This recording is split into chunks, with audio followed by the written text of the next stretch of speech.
하나 되게 하소서 이 제목으로 은혜를 나누기 원합니다. 17장에 예수님의 우리가 대지상계 기도라고도 불리는 이 기도의 마지막 부분입니다. 그런데 17장 전체도 그렇고 오늘 말씀에서 여러분이 계속 반복되는 단어들이 무엇 안에, 그죠? 내가 아버지 안에, 아버지께서 내 안에, 저들도 우리 안에, 계속 이 안에라는 헬라어는 N입니다. 그냥 N이라는 단어가 이렇게 나옵니다. 그럴 뿐만 아니라 하나라는 단어가 굉장히 많이 반복되고 있죠. 우리가 하나인 것 같이 저들도 하나 되게. 계속 보면은 동일한 단어, 동일한 어떤 구절, 이게 뭐가 차이가 있어? 뭔가 계속 반복되는 그런 느낌이에요. 예전에 한번 요한복음 17장을 전부 암송한 적도 있었는데 이게 잘 구분이 안 가요, 이렇게. 좀 암송하기 쉽지 않은, 왜냐하면 계속되는 반복들이 여기에 뭐 또 그 사랑이라는 그 단어들이 또 반복이 되죠. 또 알게 한다, 모른다, 지식이라는 게 또 계속 반복이 되고 있습니다. 결국 이 모든 걸 통해서 드러내고 있는 건 뭐냐? 결국은 다른 게 없습니다. 딱 한 단어가 하나됨입니다. 하나됨. 연합입니다. 17장을 딱 읽고 났을 때 여러분 인상에 드는 단어는 그냥 남는 단어는 하나됨입니다. 하나. 뭔지 모르겠는데 뭔가 하나 되는 거, 연합되는 거. 지금 이게 17장이 전체의 읽은 느낌이고 주제고 그렇습니다. 우리가 하나라는 어떤 깊은 어떤 그 신비라고 할 수가 있어요. 신비 속에 들어가는 거죠. 저는 근데 이 하나라고 할 때 이건 마치 군무와 같아요. 군무. 그러니까 막 여러분 군무라는 게 뭐예요? 막 동일한 패턴의 그 춤을 막 추다 보면은 어느 순간에 이렇게 하나가 되죠. 정말 하나가 되는 그런 느낌들을 갖게 됩니다. 우리나라에는 뭐 강강수월래만 있나요? 하여튼 외국은 이게 참 많죠. 집단적으로 추는 단순한 형태 계속 그 군무들, 주로 거기서 사랑이 싹트고 있지만 그게 아니고 그걸 어떤 하나의 어떤 한 공동체가 계속 그 춤을 추다 보면은 정말 하나가 되는 걸 느끼게 돼요. 저는 17장을 읽으면서 마치 그 느낌이 막 들어요. 이 춤과 관련돼서, 이 하나됨과 관련돼서 제가 좀 나누고 싶은 게 그 영지주의라는 겁니다. 영지주의. 영지주의는 그러니까 초대교회 아마 2세기, 3세기, 4세기까지 이르는 가장 최대의 이단이었습니다. 우리가 그냥 이단이라고 하겠지만 기독교가 영지주의의 길로 갈 수도 있고 지금 여러분 믿고 있는 정통 기독교의 길을 갈 수가 있는데 그 싸움에서 영지주의는 이단으로 전락이 되고 이제 정통 기독교가 이렇게 살아남은 거죠. 하여튼 강력한 이단인데 우리가 이단으로만 치부하기에는 너무나 중요한 어떤 교회의 어떤 자산들을 그들이 가지고 있었죠. 그게 뭐냐면 신비주의라는 겁니다. 연합이라는 겁니다. 하나됨. 어떤 정통 기독교가 놓쳐버린 부분이 이 신비적이고 하나님과 어떤 연합이라는 이 부분인데 나중에 중세 수도원운동으로 발전을 하죠. 그렇지만 하여튼 가장 중요한 부분 하나를 놓쳐버린 이들이 그걸 가지고 있었습니다. 근데 그래서 이들은 주님과 관련된 어떤 굉장히 상상력이 풍부한 그런 어떤 그림들을 만들어냈어요. 그래서 예수님이 마지막 날 이들이 예수님이 이제 제자들과 이렇게 오늘 요한복음 17장 이렇게 그 제사장께 기도를 했다고 하잖아요. 근데 이들은 예수님이 제자들과 함께 춤을 췄다고 합니다. 마지막 날 춤을 췄는데 그게 위경 그 예수의 손가라는 곳에 기록되었던 내용입니다. 제가 그냥 한번 읽어볼게요. 이제 나의 춤에 응답하라. 말하고 있는 내 속에서 네 자신을 보며 내가 하는 것을 보되 나의 신비의식에 대해 침묵을 지켜라. 춤을 추며 내가 하는 것을 이해하라. 춤추지 않는 자 일어나는 것을 알지 못하리라. 예수님하고 제자가 막 춤을 추면서 이게 상징하는 게 뭘까 이거죠. 뭔가 춤추면 굉장히 기쁘기도 하죠. 근데 이런 집단적인 군무 속에서 뭐죠? 우리는 하나가 돼가요. 몸으로 느끼는 하나됨입니다. 연합을 가장 잘 표현하고 있는 게 춤이다라고 이 영향력인지 모르겠는데 이슬람 그 수피교도는 계속 춤만 추죠. 빙글빙글 도는 춤. 그 어지럽지 않았는지 계속 돌아.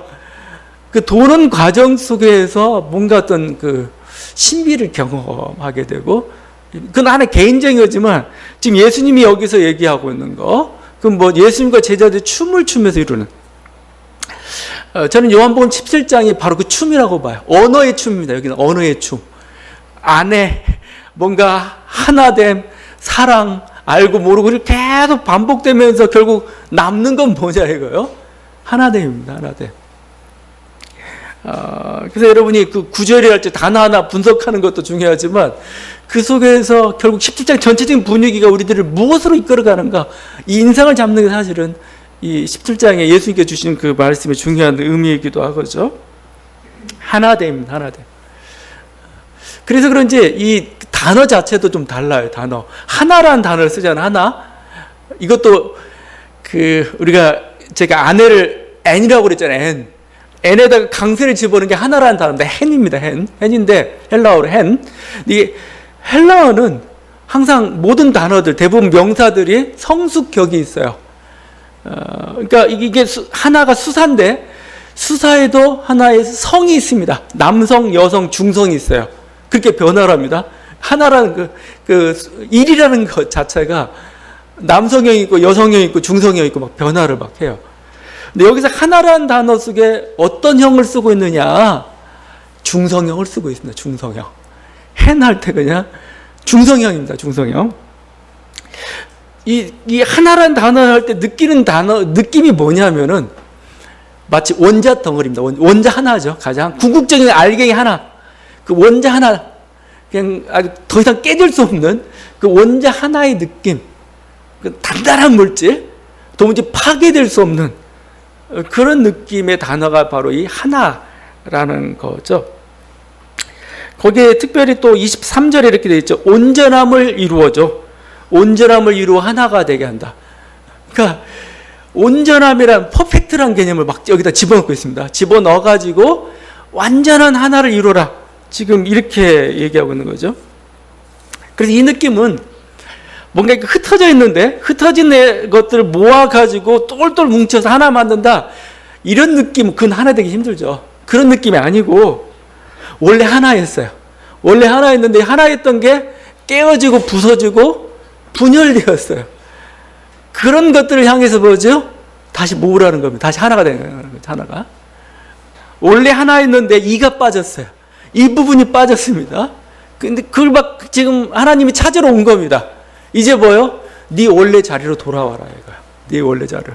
네 원래 자리로 돌아와서 온전한 원래의 모습을 이루어라 라는 거죠. 그래서 그 영지주의에서 가장 많이 강조하는 게 하나됨입니다. 하나됨. 심지어는 남녀의 하나됨까지 얘기하기도 했어요. 실제. 그 경지가 어떻게 됐는지 우리는 쉽지는 않지만 뭐죠? 우리 인간이라는 존재도 그렇잖아요. 인간이라는 존재도 원래 여러 가지 신화도 있고 우리도 사실은 그런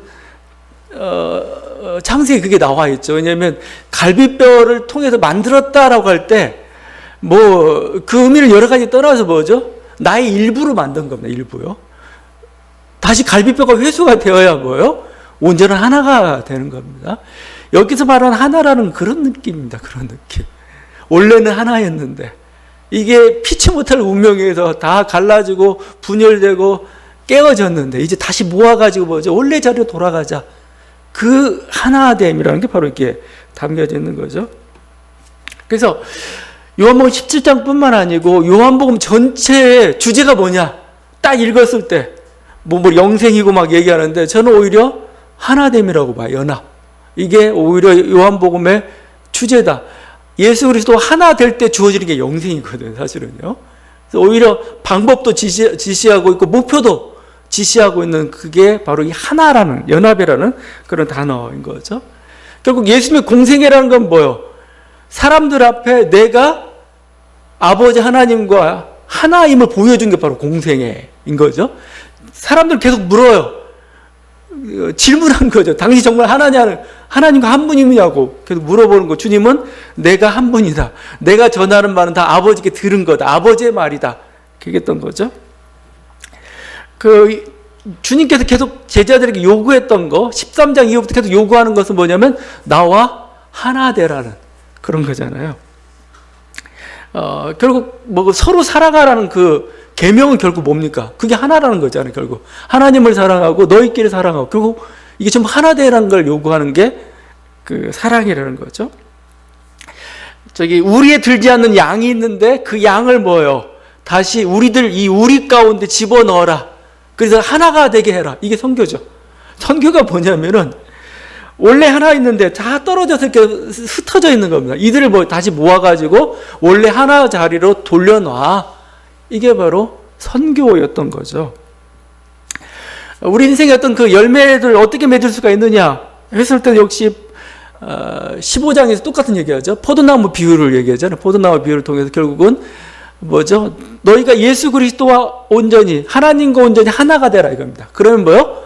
열매는 저절로 맺는다 이거죠. 우리가 막 으쌰으쌰 해가지고 야, 내 인생 한번 꽃펴보자. 열심히 노력하고 뭐 아니면 뭔가 목표 달성을 향해서 달려가고 그 방법을 제시해 주지 않아요. 그냥 뭐죠? 그냥 여기는 예수님과 그냥 하나 되라는 거죠. 그러면 열매는 자동적으로 이렇게 만들어져 생겨 그죠? 그 요한복음에 보게 되면 예수님의 말씀이 굉장히 많잖아요. 우리들이 보통 그 어떤 성경책 보게 되면 그 예수님의 직접 하신 말씀들은 빨간색으로만 칠해놓은 게 있어요. 근데 요한복음 온통 빨간색입니다. 그러면 이 문자가 의미하는 바가 뭐냐는 거예요. 이 말씀을 왜 이렇게 많은 말을 하고 있냐는 거예요. 많은 말을 하는 이유는 뭐예요? 결국 이 말을 읽으면서 뭐죠? 우리는 예수와 하나가 되는 겁니다. 예수와 하나가 되는 거예요. 말씀을 읽으면서 이 말씀을 통해서 우리는 그리스도가 하나가 되는 거예요. 내 말이 너희 안에 있고라고 하고 있잖아요. 그러면 요한복음에 이렇게 주어졌던 거죠. 그러니까 예수님의 마지막 기도는 결국 저들로 하나 되게 하소서. 이게 예수님의 최후의 기도이고 어떤 최고의 우리를 향한 최고의 기도라고 할 수 있을 겁니다. 지금 바로 그 내용들이 바로 이렇게 지금 다뤄지고 있죠. 이게 우리가 그 하나라고 얘기했는데 이 하나의 좀 정체를 좀 더 좀 볼게요. 하나 되게 하는 그 기도인데 이 하나라고 할 때 여러분 쭉 읽다 보면은 약간 혼란스러운 게 좀 있습니다. 하나 된 하나인데 이 하나라는 게 두 가지 차원을 가지고 있어요. 두 가지 방향을 가지고 있다는 걸 볼 수가 있을 겁니다. 하나가 수직적 차원입니다. 수직적. 그걸 우리가 신비적 연합이라고 표현합니다. 그건 하나님과 하나 되는 거죠. 그 다음에 수평적 차원이 하나가 있습니다. 그건 뭐죠? 서로 사랑입니다. 우리가 서로 형제들과 자매들과 서로 같이 공동체가 나누는 그 사랑이죠. 그래서 수평적 차원하고 수직적 차원이 같이 있는 게 이 하나됨이라는 의미죠. 먼저 그 수직적 차원을 좀 볼게요. 거기 여러분 21절 읽어보세요. 아버지께서 내 안에 내가 아버지 안에 있는 것 같이 그들도 다 하나가 되어 우리 안에 있게 하사. 우리 안에 있게라고 하죠. 우리 안에 그 예수님과 하나님이 하나가 되어 있는데 이 하나의 공동체죠. 이 공동체 안에 저들이 있기를. 이게 이게 신비죠. 이게 신비적 연합이라는 거죠. 23절입니다. 내가 그들 안에 있고 아버지께서 내 안에 계시어 그들로 온전함을 이루어 하나가 되게 하고. 보세요. 내가 그들 안에 있고. 그죠? 예수님이 제자들 공동체, 제자들 안에 있다는 겁니다. 그리고 내가 또 아버지 안에 있고, 결국 이 모든 과정을 통해서 일어났던 교회라는 공동체가 뭐요? 하나님과 신비적 연합. 그 하나님이란 분이 어떤 분이에요? 삼위일체 하나님입니다. 삼위일체. 우리는 그 삼위일체 신학에 대해서 계속 묵상하는데, 물론 여러 가지 것으로 묵상할 수가 있습니다. 삼위일체에 대해서 철학적으로 얘기하면 정말 복잡하고 힘들고 어렵습니다. 근데, 그냥 우리 이제 결과만 가지고 얘기한다면, 삼위일체 하나님이야말로 정말 하나님이라는 느낌이 들 때가 있어요. 하나가 정말 대단한 거냐? 아니라는 겁니다. 하나는 하나인데 이 하나는 뭐예요? 셋이 사랑을 나누는 그 하나라는 겁니다. 굉장히 민주적이죠. 굉장히 가정적이죠. 뭔가 이렇게 많은 것 같은데 하나고 하나인 같은데 많은 게 이 삼위일체가 가지고 있는 그 놀라운 거고 또 그 속에서 그게 바로 연합인 거죠. 연합. 뭔가 관계성이라는 거예요. 관계성. 홀로 존재하지 않아요. 이 삼위일체 신비적 연합 속에 뭐예요? 이제 우리들도 인간이 들어가는 겁니다. 인간이. 그냥 그대로 따지면 삼위일체가 될 수도 있어요. 인간이라는 존재가 뭐예요? 이 하나님의 그 공동체 안에 같이 들어가고 있는 것. 그래서 지난번에도 얘기했지만 뭐죠? 하나님이 가지고 있던 그 모든 뭐예요? 풍요로운 것들이 이제 뭐예요? 하나가 됐다는 건 뭐예요? 그게 내 것이 된다는 거예요. 그 풍요로움이. 하나님이 가지고 있는 모든 풍요로움, 뭔가 전지함, 전능함, 자유함들이 뭐예요? 나의 것이 되는 겁니다. 나의 것. 같이. 놀라운 그 하나의 그 신비들이라고 할 수가 있죠. 그래서 중세 수도원은 꿈꿨던 게 바로 그거예요. 연합이에요, 연합. 하나님과의 연합. 하나님과의 그 연합 속에 느껴지는 어떤 자유로움, 뭔가 행복함. 이게 사실은 필요한 거예요. 기독교가 놓쳐버리고 말았어요, 기독교가. 지금 서구가, 이제 기독교가 힘을 잃고 있죠. 그렇다고 하면 종교가 쇠퇴했느냐? 그렇지 않아요. 뭐 지금은 어느 정도인지 모르겠지만, 하여튼, 불과 몇 년 전까지만 해도 이들이 불교나 명상 쪽에 이렇게 침투를 하고, 그쪽으로 많이 사람들이 몰려들기도 하고 그래서 거기서 뭔가 새로운 빛을 발견하려고 하죠. 지금도 그렇지만 젊은이들이 가장 많이 몰리는 곳이 어디냐면은 산티아고 순례길 같은 곳입니다. 떼제 공동체 같은 곳입니다. 그들이 왜 몰리느냐? 뭐 여러 가지 자기를 발견하는 그런 것도 있지만 결국 자기를 발견하는 게 결국 뭐예요? 신을 만나려는 거죠. 신과 연합하려는 그거죠. 신을. 왜냐하면 우리라는 것은 정말 하나님 안에서 온전히 안식을 이룰 수가 있는, 편안히 있을 수가 있는 그런 존재이기 때문에 뭐예요? 그런 하나님을 추구하고 하나님과 함께 되고, 그래서 뭐죠? 온전히 뭔가 자유함이 주어지고, 뭔가 이렇게 각박하고 경쟁적이고 굉장히 자기는 뭔가 소외된 것 같고 무의미한 것 같고 그 속에 정말 의미를 찾아가고 충만함을 채워가는 그 느낌을 경험하고 싶은 거예요. 그 느낌을. 근데 기독교는 그냥 우리 설교도 그랬지만 말만 남았잖아요.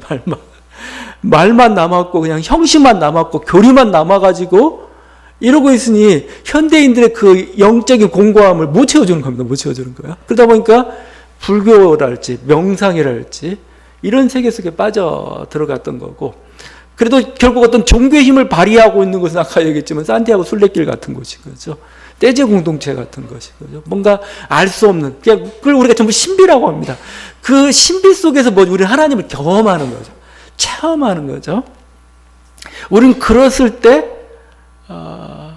뭔가 이렇게 그 인생에 있어서 정말 어떤 의미랄지 뭔가 정말 자유함, 기쁨이란 거기서 경험하게 되는 것인 거죠. 그러니까 우리가 이런 어떤 신비적 그 연합을 추구하는 것, 주님은 그걸 우리들에게 요구하고 있어요. 그걸 요구하고 있고, 요한복음은 그걸 이제 뭐요? 언어를 통해서, 말씀을 통해서 지금 우리들에게 주고 있는 겁니다. 바로 그것들. 그래서 주님은 우리들로 하여금 우리를 아예 그냥 하나님 말씀을 받은 자를 신이라 하였거늘 이렇게 얘기했잖아. 하나님 말씀을. 모세가 신과 같은 존재처럼 됐습니다. 그것처럼 이제는 뭐요? 참된 말씀이신 예수 그리스도가 말씀을 통해 우리들에게 말을 전하고 있습니다. 이 말씀을 듣는 순간 우리 마음 가운데서 뭐요? 이제 말씀을 통해서 우리 가운데 임재하신 예수 그리스도, 그분을 경험하는 겁니다. 그게 바로 연합인 거죠. 우리는 충분히 많이 경험을 하셔야 됩니다. 그래서 결국 우리 주님 우리를 향해서 우리를 친구라고까지 부르잖아요. 친구. 결국 인간이 신처럼 되는 그런 이런 모습을 보여주고 있습니다. 이게 바로 신비적 차원이고 우리는 계속 그것을 꿈꿔야 되고 그런 시간이 사실은 필요해요. 더더군다나 현대같이 이렇게 너무 뭔가 외향적이고 너무 관계가 복잡하고 뭔가 자기는 채워주지 않고 자기를 쏟아내야 되는 뭔가 이런 그래서 우리 자기를 더욱더 비게 만드는 이런 사회 속에서는 뭔가 조용한 시간에 하나님을 만나고 하나님을 체험하고 사실 필요한 거죠. 그래야 우리가 다시 새롭게 인생을 살아갈 수가 있는 겁니다. 바로 그 신비적 차원, 신비적 연합, 주님은 그걸 위해서 기도하고 있고 그걸 하라고 얘기하고 있어요. 그래야 너에게 열매가 있다고 표현해요. 열매가. 너에게 그럴 때마다 참 기쁨이 있다고 말씀하고 있습니다. 또 다른 하나는 이제 수평적 차원이에요. 수평적 차원.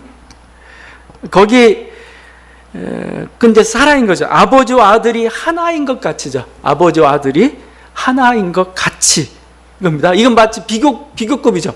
비교급. 그러니까 아버지와 아들이 하나를 이렇게 이루고 있는 그 모습처럼, 그런 온전한 하나됨을 이룬 것처럼 저들도 하나가 되게 해주십시오. 결국 뭐요?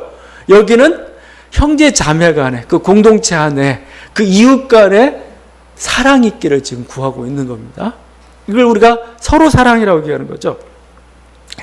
예수님이 고별에서 많이 말씀하신 게 사랑이고, 주님이 제자들 향해서 유일하게 주신 계명이 뭐냐? 뭐 예수를 믿으라 이것도 하나 그거 있지만, 뭐 그런 것보다 윤리적 계명을 준 게 뭐냐면은 사랑인 거죠. 10편 34절입니다. 새 계명을 너희에게 주노니 서로 사랑하라. 내가 너희를 사랑한 것 같이 너희도 서로 사랑하라. 요한복음 15장입니다. 내 계명은 내가 너희를 사랑한 것 같이 너희도 서로 사랑하라 하는 이것이니라. 사람이 친구를 위하여 자기 목숨을 버리면 이보다 더 큰 사랑이 없다 라고 얘기하고 있습니다. 형제를 사랑하는 것, 자매를 사랑하는 것, 이 공동체를 사랑하는 것, 좀 더 확장시켜서 이웃을 사랑하는 것, 이게 주께서 우리에게 주신 그 계명이고, 주님은 우리들에게 지금 저희로 하여금 서로 하나 되게 하옵소서라고 할 때의 기도의 내용인 거죠. 그래서 아까 제가 잠깐 신비적 연합, 신비적 영성 그런 얘기를 했지만, 사실 이건 좀 우리들이 필요하기도 하지만 어느 순간 좀 잘못될 때도 있어요. 잘못됐다는 거 뭐냐면 개인주의에 빠질 때가 많죠. 그냥 자기 혼자만의 세계에 좀 빠져버린다든지, 아니면 세상과 고립돼가지고 어떤 현실성을 잃어버릴 때가 사실 또 많기도 하고 그렇습니다. 근데 이 왜곡된 방향을 잡아주는 게 바로 이 서로 사랑입니다. 서로 사랑. 수평적 사랑이라고 할 수가 있는 거죠. 그래서 사실은 그래서 우리가 건전한 영성이 뭐냐라고, 건전한 영성. 그냥 막 내가 기도만 하고 묵상만 해서 하나님 일대로 만나는 거 물론 중요합니다. 이거냐? 이것뿐만 아니고 이웃과 같이 삶을 살아가면서 뭔가 거기서 사랑을 나누고 하나님 뜻을 이루어가고 하나를 이루고, 이게 진정한 영성이라는 겁니다. 그 둘이 만나는 지점, 그게 온전한 영성이고 온전한 사랑이라고 얘기하고 있습니다. 아주 심하게까지 얘기해요. 만약에 이웃 주변의 형제를, 아니면 가까이 있는 형제를, 인간과 인간 사이에 사랑하지 못한다면은 너는 하나님도 사랑할 수 없어라고까지 얘기하죠. 이게 요한 1서의 말씀입니다. 사랑한 자들아 우리가 서로 사랑하자. 사랑은 하나님께 속한 것이니 사랑한 자마다 하나님으로부터 나서 하나님을 알고, 사랑하지 아니하는 자는 하나님을 알지 못하나니 이는 하나님은 사랑이심이라. 내가 하나님을 사랑합니다. 이웃을 사랑하지 않아요. 그러면 사랑을 모른다라고 얘기하고 있는 겁니다. 사실은 이게 많이 맞아요. 왜냐하면 내가 하나님을 사랑한다라고 하면서 사실은 했는데, 사실 이게 자기가 만든 세계에 갇힐 때가 있어요. 내가 만든 신, 내가 만든 이념, 내가 만든 신념을 사랑할 때가 많아요. 실제 자기 사랑인 거죠. 그냥 자기 사랑인 겁니다. 그것은 하나님을 사랑하는 게 아니고 자기를 사랑하는 것밖에 되지 않는 그런 경우도 참 많이 있습니다. 뭐죠? 그렇게 관념에 빠지지 않고, 그건 비실제인 거죠. 그래서 여러분에게 행복을 가져주지 못해요. 실제적으로 정말 우리들이 온전한 사랑한다, 하나님을 사랑한다는 거예요. 그것은 형제 사랑 가운데 있고, 형제 사랑 속에 하나님 사랑이 들어가 있고. 그래서 베네딕트 수도회의 어떻게 보면 가장 중요한 계명이 뭐죠? 기도하고 노동하라죠. 기도하고 노동하라. 똑같은 얘기라고 봅니다. 기도하고 노동하라는 것은 결국 하나님을 사랑하고 사람을 사랑하라는 말과 같습니다. 이게 가장 어떻게 보면 우리들이 하나님 예수님이 원하시는 거고 건전한 올바른 영성이다, 지금 이렇게 얘기하고 있어요. 우리들이 영성 안에 굳건히 거할 때 그 사랑이라는 게 온전해지는 겁니다. 진정한 사랑인 겁니다. 진정한 사랑이고 진짜 실제적인 그 사랑을 우리는 붙잡을 수가 있는 것이죠. 그래서 주님은 우리들에게 이 수직적 차원하고 수평적 차원의 사랑에 대해서 계속 이렇게 말씀하고 있습니다. 예수님이 이런 사랑을 또 하나됨을 위해서 계속 강조하면서 우리들이 이렇게 왜 이런 말씀을 주는가라고 했을 때 21절 이렇게 얘기하죠. 그들도 다 하나가 되어 우리 안에 있게서 세상으로 아버지께서 나를 보내신 것을 믿게 하옵소서. 23절도 이렇게 하죠. 아버지께서 나를 보내신 것과 또 나를 사랑하신 것 같이 그들도 사랑하신 것을 세상으로 알게. 왜 자꾸 이렇게 하는 이유 중에 하나가 그냥 이게 우리 인생을 행복하게 하기 때문에, 이게 참다운 하나님을 섬기는 길이기 때문에 그 정도만이 아니고 이걸 세상이 알게 하라는 겁니다. 세상이 알게 하라는 거죠.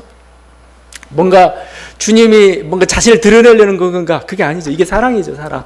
그죠? 사랑.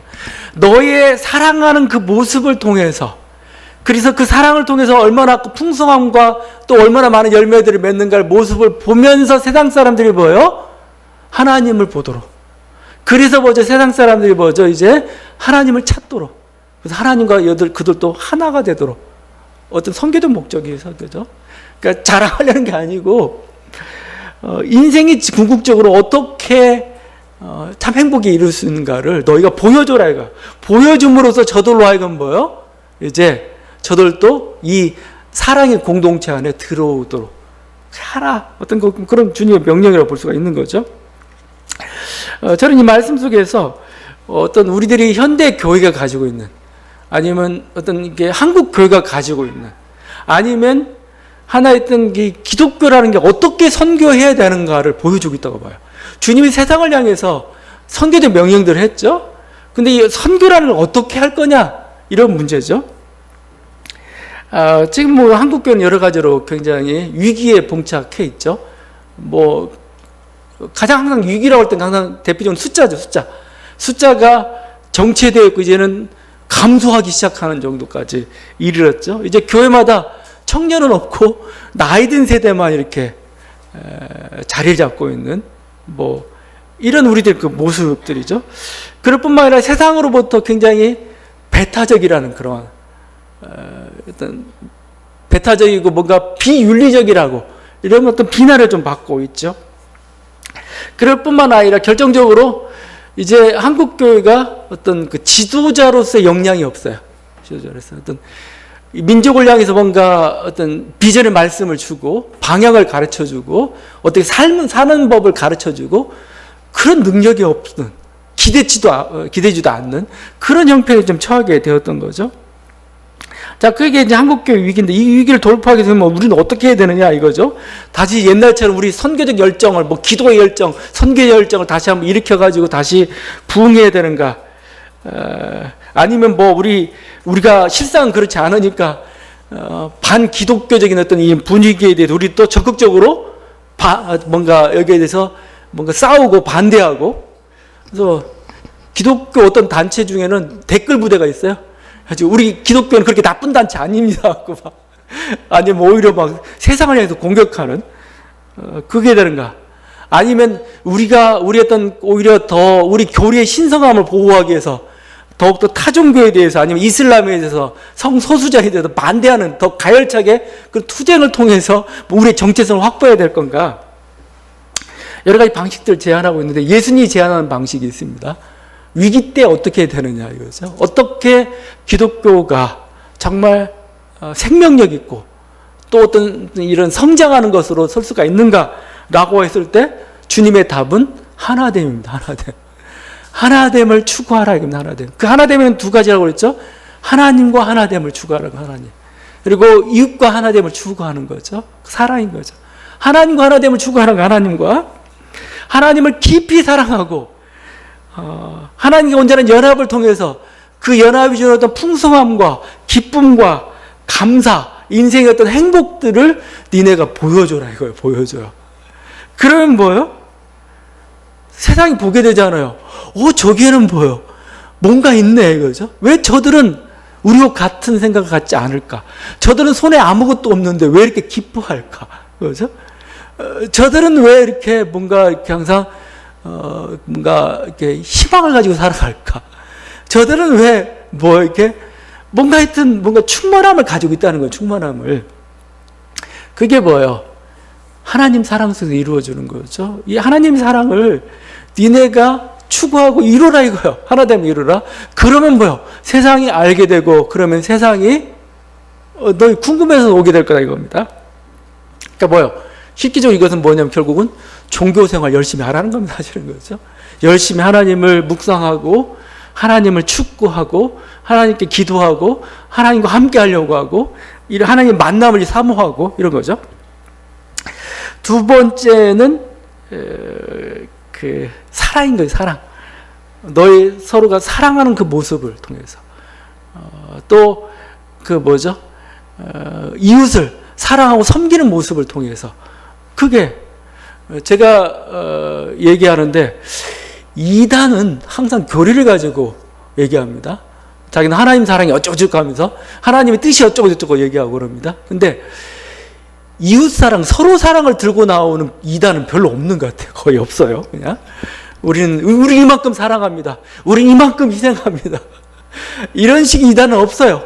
그냥 그런 식의 이단이 생기면 사람들이 이단으로 생각하지 않습니다. 전혀. 건전한 이제 너무 한쪽으로 좀 빠져서 문제지만 우리는 그냥 희생하는 공동체입니다. 우리는 다른 사람 위해서 막 자기 목숨까지 내어놓는 그런 공동체. 누가 그쪽으로 이단이라고 얘기해요? 이단을 얘기하지 않죠. 이단과의 싸움 속에서 뭘 할 거냐 이거죠. 이단과의 싸움에서 교리 싸움을 이길 것 같아요? 뭐 교리 싸움 끝이 없습니다. 근데 우리들이 이겨야 할 건 어떻게 보면 사랑 싸움이라는 거예요. 사랑 싸움. 그리고 사랑의 힘을 가지고 있고 능력을 가지고 있고 세상을 향해서 사실은 마찬가지입니다. 내가 배타하고 내가 차별한다고 해서 여러분 뜻이 실현되는 거 아니에요.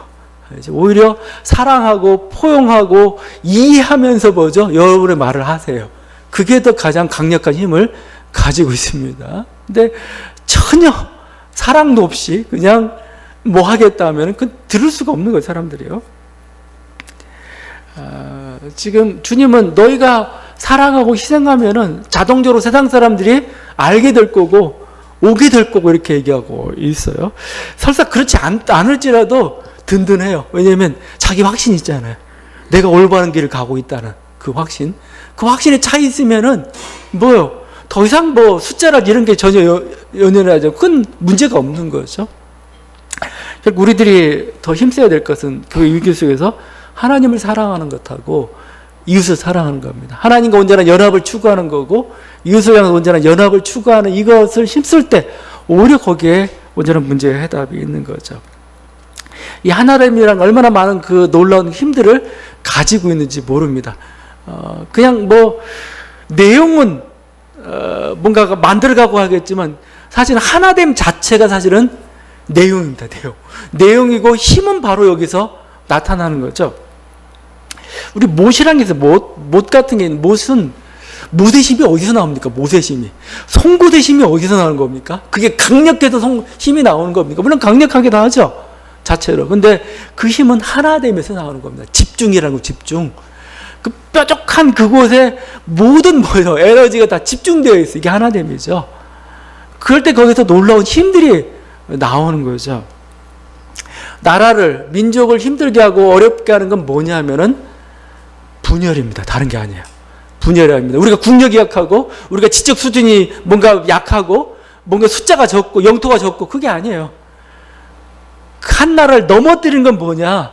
분열입니다. 대고구려를 넘어뜨렸던 건 결국은 분열이었어요. 형제간의 분열들.